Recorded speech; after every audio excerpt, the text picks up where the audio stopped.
ये तो बड़ा जबरदस्त गेम लग रहा है। मशहूर लोगों से मिलते जुलते लोग इकट्ठे करो और फिर इन्हें मुख्तलिफ कामों के लिए इस्तेमाल करो। बिल्कुल, मुझे एक ओरियाम फिल्म याद आ रही है। ओरियाम फिल्में देखने वालों में वो काफी मकबूल हुई थी। तमाशबीन तबके ने उस फिल्म को एक मशहूर अदाकारा की फिल्म समझकर देखा था और दांतों में उंगलियां दबाई थी, लेकिन बाज लोग पूरी यकीन से कहते हैं कि वो इस अदाकारा की नहीं बल्कि उसकी हम शक्ल की फिल्म थी। मेरे ख्याल में तो इस तरह मशहूर लोगों को अपने मकासद के लिए ब्लैकमेल भी किया जा सकता है। यानी खराबी बसियार के बहुत से तरीके मौजूद हैं, मैंने कहा। लेकिन तुम्हारा क्या अंदाजा है इमरान? अखबार में कोठी की फौरी फरोख्त का वो इश्तिहार भी टमी था। ये तो कोई ऐसा मुश्किल काम नहीं। ड्रामे में हकीकत का रंग भरने के लिए 1,500-2 हज़ार खर्च करके कोई भी ऐसा ऐड दिया जा सकता है। मैंने ताइदी अंदाज में सर हिलाया। इमरान मौजू बदलते हुए बोला, तुम्हारा क्या अंदाजा है जिगर? क्या यूसुफ फारूकी वाकई मशहूर फिल्मी हेरोइन के साथ रंगरलियां मनाने के लिए शारबाबाई के डेरे पर पहुंच जाए? बजाय तो यही लग रहा है, मैंने कहा। फिल्म एडिटर वसीम अहमद भी उसके साथ था। इसके साथ यूसुफ की यारी रखती है। हो सकता है कि यूसुफ का गम गलत करने के लिए उसे यूसुफ को यह अनोखी राह दिखाई हो।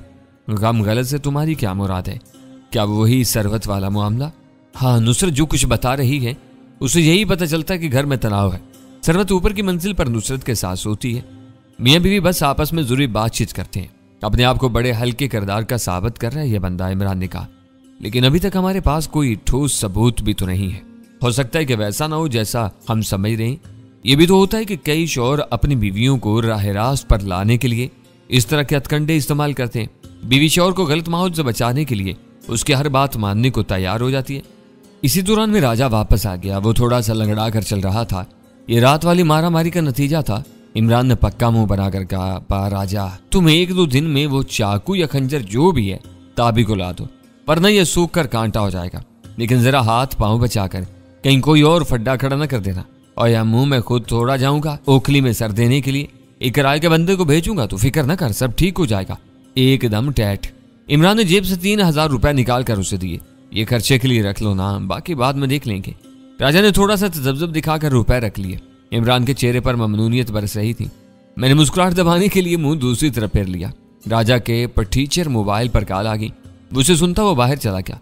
हम एक बार फिर पुराने मौजू पर आ गए। इमरान ने सिगरेट का कश लेते हुए कहा, अगर वाकई जावा ग्रुप के लोगों का ताल्लुक शारबाबाई से है तो फिर इन लोगों का इसके यहाँ आना जाना भी होगा।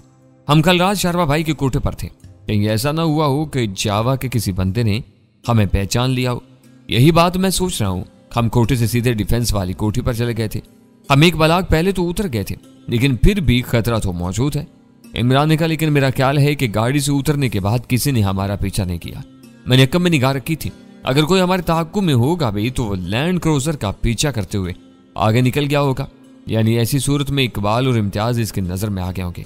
इकबाल कल यहाँ होटल में भी आया था। इस तरह ये होटल भी जावा ग्रुप की नजरों में आ सकता है। अभी बमुश्किल मेरा फिक्रा मुकम्मल हुआ ही था कि इमरान चौंक गया।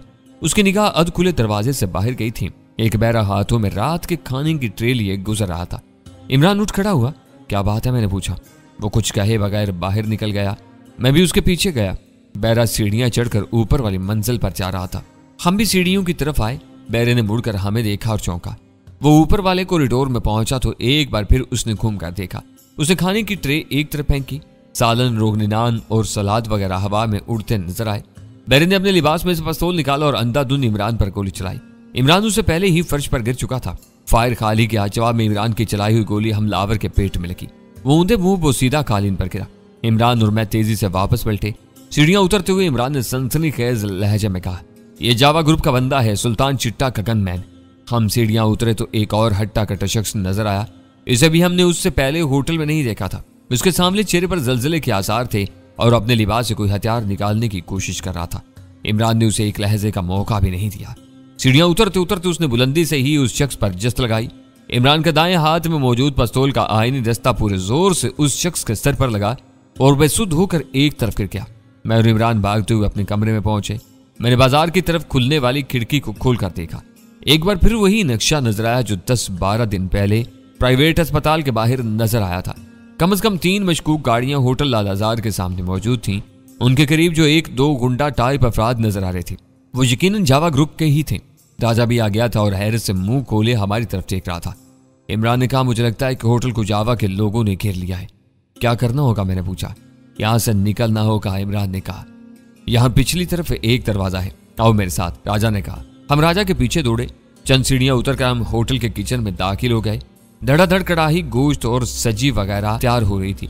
खाना पकाने वाले हमारी इस अंधाधुंध मुदाखलत पर हैरान रह गए। राजा ने किचन का बैरूनी दरवाजा खोला, लेकिन अब उसने एक कदम ही आगे बढ़ाया था कि इमरान ने कॉलर से पकड़कर उसे वापस खींच लिया। इस दरवाजे के सामने भी एक गाड़ी नजर आ रही थी और उसके करीब एक मुसल्ला बवर्दी गार्ड बिल्कुल चौकस खड़ा था। राजा को देखते ही उसने राइफल सीधी कर ली थी। इसके बावजूद कि हमने किचन का दरवाजा बंद कर दिया था, पंप एक्शन गन का एक फायर हुआ और कड़ाही गोश्त बनाता हुआ एक बावर्ची फर्श पर गिरकर तड़पने लगा। लाले बुरी तरह फंस गए हैं, एकदम टैट काम हुआ है, राजा ने कहा। कोई और रास्ता है, मैंने पूछा। हाँ आओ मेरे साथ, राजा ने कहा और होटल के उस हिस्से की तरफ भागा जहां एक छोटे से सहन में होटल के मुलाजिमों और ग्राहकों वगैरह के साइकिल और मोटरसाइकिल वगैरह खड़े रहते थे। हम इस सहन से गुजरकर एक छोटी सी दुकान के अक्का में पहुंचे। राजा ने अपने कंधे की जोरदार जरब से दुकान की अकबी खिड़की तोड़ दी। हम कूदकर दुकान में घुसे। ये रबड़ी और फालूदे की दुकान थी। 2 खवातीन समेत 4-5 ग्राहक मौजूद थे और रबड़ी वाले दूध के खूंट ले रहे थे। इनकी हवाइयां उड़ गईं। औरतें चिल्लाती हुई बाहर की तरफ भागी। हम कुर्सियां उल्टाते हुए लोगों से टकराते बाहर बाजार में आ गए। यहाँ अच्छी खासी रौनक थी, लेकिन अगर हमारा ख्याल यह था कि हम बच निकले हैं तो ये गलत था। जो ही हम बाजार में निकले, एक तरफ से 2 हवाई फायर हुए। फिर हमने कुछ अफराद को अपनी तरफ लपकते देखा। वो लोगों में से रास्ता बनाते हुए हमारे तरफ झपटते चले आ रहे थे। इनकी तादाद किसी तरह भी 1 दर्जन से कम न थी और यकीनन इर्द गिर्द मजीद अफराद भी मौजूद होंगे। होटल अल-अज़हर का बड़ा मुकम्मल घेराव किया गया था और घेराव करने वालों के इरादे नहायत खतरनाक थे। हमें दाएं जानिब कुछ आफियत नजर आई।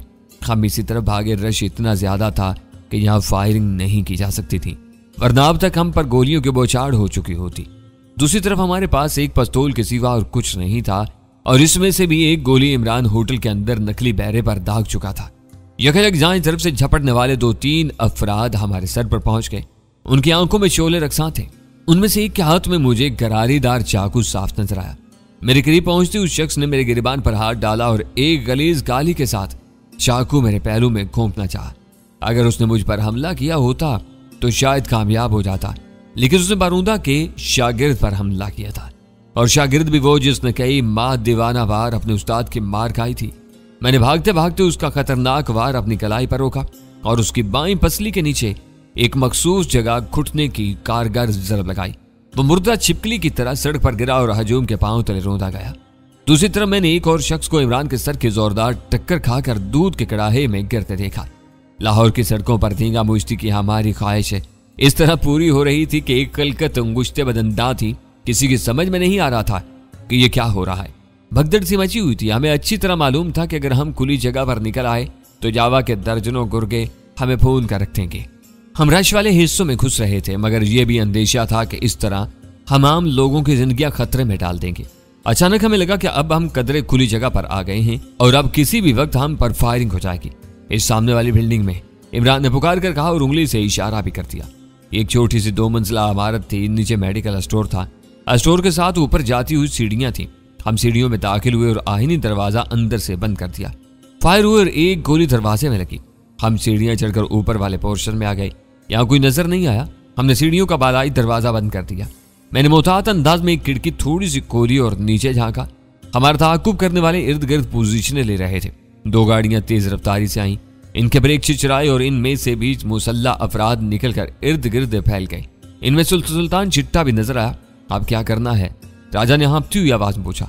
इमरान ने अपने पिस्तौल की गोलियां चेक की और बोला, अब तो जो करना है शेर ही ने करना है। और शेर कौन है? राजा ने दरियाफ्त किया। इसका फैसला अभी थोड़ी देर में हो जाएगा, इमरान ने कहा। लाइट्स ऑफ हो रही थीं। दुकानों के शटर धड़ाधड़ गिर रहे थे। लोग अपनी सवारियों की तरफ तोड़ रहे थे। सामने वाले एक म्यूजिक सेंटर में दुकानदार अपना टेप रिकॉर्डर आन छोड़कर भाग गया था। आवाज बुलंद हो रही थी, एक रास्ता है जिंदगी जो थम गए तो कुछ नहीं, ये कदम किसी मकाम पर जो जम गए तो कुछ नहीं। और ये लाहौर की एक संगीन रात थी। इमरान ने सिगरेट सुलगाया और दीवार के साथ लगकर खिड़की के बाहर का मंजर देखने लगा। मैं और राजा भी इस काम में उसके साथ शरीक हो गए। जावा के लोगों ने जबरदस्त मंसूबाबंदी के साथ हमें घेरा था।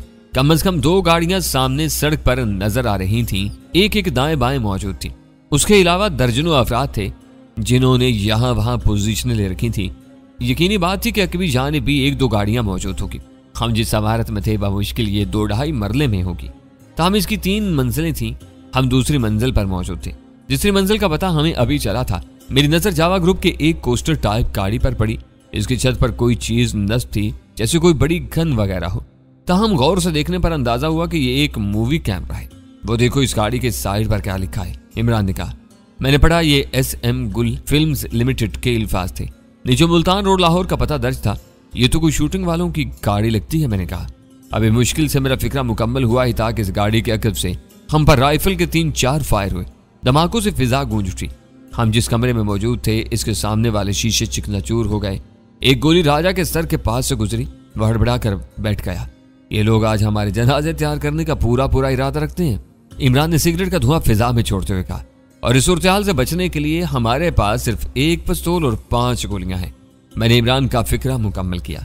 5 नहीं 2, इमरान ने मगमूम अंदाज में कहा। एक गोली तो हमें भी चाहिए होगी आखिर में खुदकुशी फरमाने के लिए। राजा ने कहा, यार एकदम कंडम काम हुआ है। हर वक्त 5-5 किलो के पिस्तौल साथ लिए फिरते हैं और आज लौड़ पड़ी है तो 3 बंदों के पास सिर्फ 1 ही पिस्तौल है। यकायक फिर फायर हुए। ये ऑटोमेटिक राइफल के फायर थे। 6-7 गोलियों का बरस्ट था। हमारी दाएं जानब वाली दीवार का बहुत सा प्लास्टर उखड़ कर नीचे जा गिरा। एल्युमिनियम की एक सीढ़ी उछलकर दीवार से टकराई और फिर राजा के सर में लगी। उसने सीढ़ी और सीढ़ी गिराने वाले को गालियां थी। यही वक्त था जब एक के बाद दीगरे 3-4 सर्च लाइट से रोशन होगी। इन लाइट्स ने इस छोटी सी बिल्डिंग को बकाए नूर बना दिया। हम जहां मौजूद थे ये करीबन 15x30 फुट का एक हाल नुमा कमरा था। यहाँ दवाओं के खाली कार्टन पड़े थे। 2 आहिनी अलमारियां थीं। 2-3 एल्युमिनियम की कुर्सियां थीं। हम आहिनी अलमारियों में पीछे पनाह ले सकते थे या फिर दीवार का एक छोटा सा हिस्सा था जो हमें सामने से तहफ्फुज़ फराहम कर सकता था। यकायक अंधाधुंध फायरिंग शुरू हो गई। गोलियां मींह की तरह हमारे इर्द गिर्द बरसीं। यूं लगा कि हमला आवर हमारे समेत इस पूरे कमरे को छलनी कर देना चाहते हैं। हम 2.5-3 फुट चौड़ी दीवार के अक्कम में दुबक गए और हाल कमरे का कबाड़ा होते देखते रहे। 3-4 मिनट की जोरदार फायरिंग के बाद एकदम खामोशी छा गई। इस फायरिंग में छोटे बड़े हर तरह के हथियार इस्तेमाल हुए थे। गोलियों की बौछार से पूरा हाल कमरा शीशे की किरचियों, प्लास्टर के टुकड़ों और लकड़ी के परखचों से भर गया। खामोशी हुई तो हमें लोगों की पुकारती आवाजें आई। इनके साथ ही सायरन सुनाई दिया। शदीद फायरिंग की आवाज ने पुलिस को मुतवज्जा कर दिया था। चंद सेकंड बाद हमने देखा कि 2 मोटरसाइकिलों पर सवार 4 पुलिस वाले सामने सड़क पर नजर आए। वो सूरत-ए-हाल का जायजा ले रहे थे। हमने उन्हें गंजे सर वाले एक मोटे शख्स से बातें करते हुए देखा। उनके करीब सुल्तान चिट्टा की झलक में नजर आई। हमें यूं लगा कि पुलिस वाले सूरत-ए-हाल की संगीनी को शिद्दत से महसूस नहीं कर रहे। उनकी मौजूदगी ही में हमारी तरफ 8-10 फायर मजीद हुए। वो एक तरफ खड़े तमाशा देखते रहे। इसी दौरान में मेरी नजर एक मूवी कैमरे पर पड़ी। सड़क के पार वो कैमरा एक बरामदे की सतून की ओट में था। अचानक मेरे जिस्म में सनसनाहट तोड़ गई। मैंने कहा, इमरान लगता है यहाँ हमारे साथ वही ड्रामा हो रहा है जो हमने कुछ दिन पहले माल रोड पर सुल्तान चिट्टे के साथ किया था। क्या मतलब? वहां हम शूटिंग की आड़ में सरेआम सुल्तान चिट्टे को उसके ठिकाने से निकालकर गन पॉइंट पर गाड़ी में ले आए थे। शायद अब यहाँ शूटिंग में हमारा काम तमाम करने की कोशिश की जा रही है। इसी दौरान में इमरान की नजर भी मार्केट के सतून के साथ मौजूद मूवी कैमरे पर पड़ गई। उसने तशवीशनाक अंदाज में होंठ सुकेड़े। ये एक जबरदस्त चाल थी, बल्कि यूं कहना चाहिए कि सुल्तान चिट्टा ने इमरान ही की एक जबरदस्त चाल को उस पर उलट दिया था। इस भरे पूरे बाजार में हम पर अंधाधुंध फायरिंग की जा रही थी और बेशतर लोग यही समझ रहे थे कि ये शूटिंग हो रही है। बड़े बड़े कैमरे, सर्च लाइट्स, स्टूडियो की गाड़ियां, ये सब कुछ लोगों को धोखा देने के लिए काफी था। लेकिन एक बात हैरत की भी थी, पुलिस वाले भी धोखे में आ गए थे। मैंने इमरान से कहा, ये क्या चक्कर है भाई? क्या पुलिस वालों को पता नहीं चल रहा कि फायरिंग असली है? ये हमारी पुलिस है मेरे भाई। नकली पुलिस मुकाबले करके असली नकली की पहचान खो चुकी है। मुझे तो ये भी चक्कर ही लग रहा है। राजा ने एक अलमारी के पीछे दुबके दुबके कहा, हो सकता है ये पुलिसिये साथ मिले हुए हों।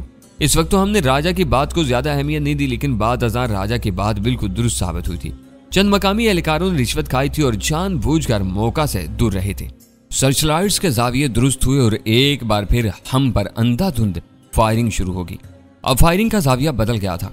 बाएं तरफ से जो तिरछा फायर आ रहा था वो हमसे 2.5 फुट चौड़ी दीवार वाली पनाहगाह भी छीन रहा था। गोलियां सरसराती हुई हमारे पहलू से गुजर रही थीं। फायरिंग का ये दौरानिया करीबन 4 मिनट का था। लोहे की अलमारियों में दर्जनों सुराख हो चुके थे और उनमें से 6 सुराख आर पार भी थे। इस बार जब फायरिंग थमी तो पुलिस एहलकार मौका से ओझल नजर आए। वो इस दिलचस्प तरीन शूटिंग को इसके हाल पर छोड़कर किसी और तरफ निकल गए थे। मोबाइल है तुम्हारे पास? इमरान ने मुझसे पूछा। मैंने मोबाइल निकाला उसकी चार्जिंग आखिरी स्टेज पर थी। इमरान ने जल्दी जल्दी एसपी हमजा साहब का नंबर डायल किया। अभी 3-4 बार बेल ही हुई थी कि चार्जिंग खत्म हो गई और मोबाइल खामोश हो गया। और शिट, इमरान ने मोबाइल मेरी तरफ फेंका जैसे मैंने दबोच लिया। तुम्हारा मोबाइल कहाँ है? इमरान ने राजा से पूछा। राजा ने शलवार की जेब में से अपना रंगदार फटीचर मोबाइल निकाला। इमरान ने उस पर नंबर प्रेस किया और फिर सर पकड़कर बैठ गया। तुमसे यही उम्मीद थी महाराजा। क्या हुआ? वही तुम्हारी कंजूसी और गुर्बत का इश्तिहार चल रहा है। काल मिलाने से पहले अपना अकाउंट रिचार्ज कर लीजिए। अल्लाह तुम्हारे हाल पर रहम करे महाराजा। इमरान की तशवीश दुरुस्त थी। इस वक्त फौरी जरूरत इस बात की थी कि हम किसी तरह बाहर राब्ता करें और अपने लिए मदद तलब करें। मैंने इधर उधर देखा, मुझे टेलीफोन का मोटा सा काला तार अलमारियों के अक्कम में जाता नजर आया। मैंने उस तार का ताक़ुब किया और सीढ़ियों के करीब एक साइड बोर्ड में रखे हुए फोन सेट तक पहुंच गया। फोन को ताले में रखा गया था। इमरान ने पिस्तौल के दस्ते की पै दर पै जरबों से ताला तोड़ दिया। मैंने रिसीवर उठाया, बार बार क्रैडल दबाया, लेकिन फोन बिल्कुल बेजान था। अंदाजा हुआ कि इसका तार शायद बाहर से काट दिया गया है। बाद अज़ां ये अंदाजा बिल्कुल दुरुस्त साबित हुआ। हाँ भाई, ये तो बांध कर मार रहे हैं। इमरान ने पुरतशवीश नजरों से मेरी तरफ देखा। साइड टेबल के पीछे से चूं चूं की मध्यम आवाज आ रही थी। हमने देखा ये रंगीन तोतों वाला एक दरमियाने साइज का पिंजरा था। मासूम परिंदे सूरत-ए-हाल की संगीनी से बिल्कुल बेखबर अपनी खुशहानी जारी रखे हुए थे। यकायक मैं चौंक गया। ये खुशहानी नहीं, नोहा था। शायद पिंजरे के करीब खून की एक लकीर नजर आ रही थी। गौर से देखा तो कई तोते मरे पड़े थे और एक जख्मी हालत में फड़फड़ा रहा था। ये खूनरेजी उस अंधाधुंध फायरिंग का नतीजा थी जो कुछ देर पहले तक हम पर जारी रखी गई थी। टेलीफोन तक पहुंचने की कोशिश में हम उस आड़ से आगे निकल आए थे जो हमें तहफ्फुज़ फराहम करे थे। दफातन फिर फायरिंग शुरू हुई। इमरान के हाथ में पकड़ा हुआ टेलीफोन सेट उसके हाथ से निकलकर दीवार से टकराया और कई टुकड़ों में बट गया। एक गोली राजा को लगी, वो बाजू पकड़कर दोहरा हुआ और फिर फर्श पर लेट गया। हम फर्श पर रेंगते हुए फिर उस सामने वाली दीवार के पास पहुंच गए जिसकी 2.5 फुट चौड़ाई अभी तक हमारी जिंदगी की जमानत बनी हुई थी। इमरान ने कहा, कुछ करना पड़ेगा, नहीं तो मारे जाएंगे। मैंने पलटकर राजा का बाजू देखा, वो लहूलुहान था। गोली उसकी कोहनी के पास से गोश्त चीरती हुई निकल गई थी। मैंने उसका खून बंद करने के लिए कसकर रुमाल बांध दिया। कुत्ते का बच्चे, चोर, नकाल। इमरान गुस्से से बुड़बुड़ाया। कौन चोर? राजा ने पूछा। यार यही जावा और सुल्तान चिट्टा। ये नकाली और चरबा साजी नहीं तो और क्या है। इन्होंने हमारी इजाजत के बगैर हमारा तरीका इस्तेमाल किया है और हम पर ही इस्तेमाल किया है। ये कॉपीराइट्स की खिलाफ वर्जी नहीं तो और क्या है। मैं तो इसके बारे में शोर मचाऊंगा अपने चैनल पर, इन पर केस करूंगा। देखो कैसी दीदा दलेरी है। वही कैमरे, वही शूटिंग का बहाना, वही सब कुछ। चोरों, डाकुओं और कातलों के भी कुछ असूल हुआ करते थे, लेकिन अब तो जमाना ही खराब आ गया। ये तंजो मजाक का वक्त नहीं है। मैंने कहा, शायद तुम ठीक कह रहे हैं, और मेरे साथ। वो बोला। हम दोनों फर्श पर करीबन रेंगते हुए सीढ़ियों तक पहुंचे और फिर दूसरी मंजिल की छत पर आ गए। यहाँ पहुंचकर हमें मालूम हुआ कि इस मुख्तसर बिल्डिंग की तीसरी मंजिल भी है। वहां तक लोहे की सीढ़ी जाती थी। ऊपर मंडेर वगैरह कोई नहीं थी, बस पानी की टंकी रखी थी। हम दोनों बड़ी एहतियात से छत पर पहुंचे। ऊंधे मुंह लेटे लेटे हमने इतराफ का जायजा लिया। आसपास ऐसी कोई छत नहीं थी जिस पर कूदकर इस जानलेवा घेरे से निकला जा सके। करीब तरीन छत का फासला भी 25 फुट से कम नहीं था। दरमियान में एक सीढ़ी थी। अगर हम दोनों में से कोई ये चाहता कि छलांग लगाकर इस खला को अबूर कर ले तो ये मुमकिन नहीं था। कम से कम मेरे लिए तो नहीं था। शायद मैं इसका 2/3 फासला भी अबूर न कर सकता। इमरान सर्कस का मंजा हुआ फनकार था और एक प्रोफेशनल बाजीगर भी, लेकिन मेरे अंदाजे के मुताबिक उसके लिए भी ये काम मुमकिन नहीं था।